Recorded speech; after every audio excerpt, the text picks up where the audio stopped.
نو زما محترمو یو مرید هغه د خپل پیر صاحب کور ته لاړی د پیر صاحب سره سم ملاقات کول غوښتل یا د پیر صاحب سره سکارو نو چې کله زما عزتمندو د پیر صاحب کور ته لاړی دا مرید نو د دې پیر صاحب دا کور والا ډیر بد مزاج وا بد اخلاق وا داسې وا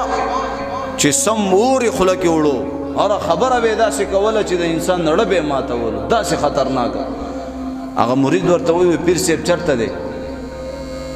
وایي ته په پیر صاحب څه کې ستا هغه پیر صاحب هم داسې کم او تا هم داسې کم ورک شه لوی بزرګ د هغې کور والا زما محترمو دا مرید ډېر بې انتهایي خفه شو چې یاره دا څنګه پیر نه ما بیعت کړی دی د دې د ښځې دا حل دی نو د خاوند به یې څه حل وي نو زما محترمو دا ورپسې لاړې یو ځنګل کې ګرځېدو چې ویې کتل پیر صاحب په ځنګل کې لرګي را جمع کړي دي او هغه لرګي په یو زمري باندې انبار کړي دي او زما عزتمندو زمري پسې وروسته را روان دی او په لاس کې مار نیولی دی مار د چابک په ځای ورته پسې مار نیولی دی او زمری په دې مار وهي او داسې روان کړی دا منظر چې هغه مرید یې وکتو چېرې دا کم منظر وینم په زمري باندې لګې دی سورلی کې په زمري باندې لرګي او خشاک را جمع کړي دي او لاس کې مار نیولی دی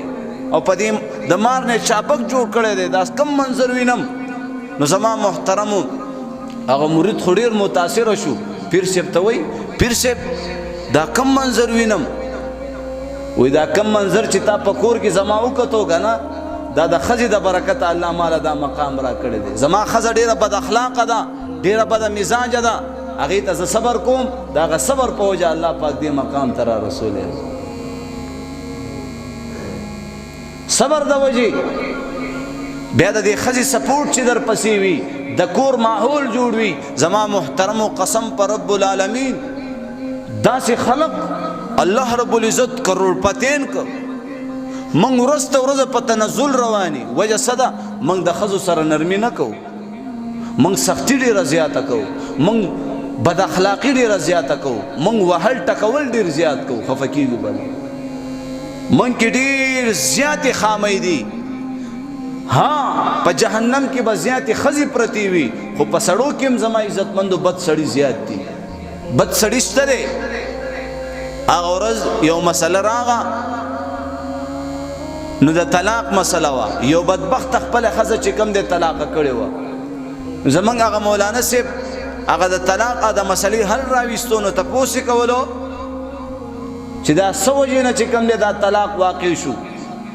هغه خاوند نه ولا تپوس کولو هغه خاوند بې غیرته سر ښکته کړی دی او خاموش دی او څه نه وایي مولانا صاحب ورته بار بار وایي څه د وجې نه دا طلاق واقع شو څه خبره وه څه وجه وه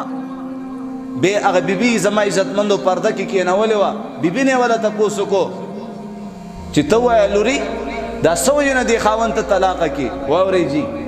که زما او ستا په دې سینه کې زما عزتمندو زړه موجود وي نو یقینا درد به وکړي واقعي نو هغه جینۍ وایي هغه ښځه وایي ویره جي سار مونځ ته مې راپاڅول څه مې کو سار مونځ ته مې دا بدبخته راپاڅولو او بس ماته دا الفاظ وي دا من کې شته که نشته کنزل کو رټل کو زما عزتمندو زنانه لته ورکو گزار کو هغه چې کم دی ولې ودی مخوب در الله خراب کو منز پریدا په منز سکه نعوذ بالله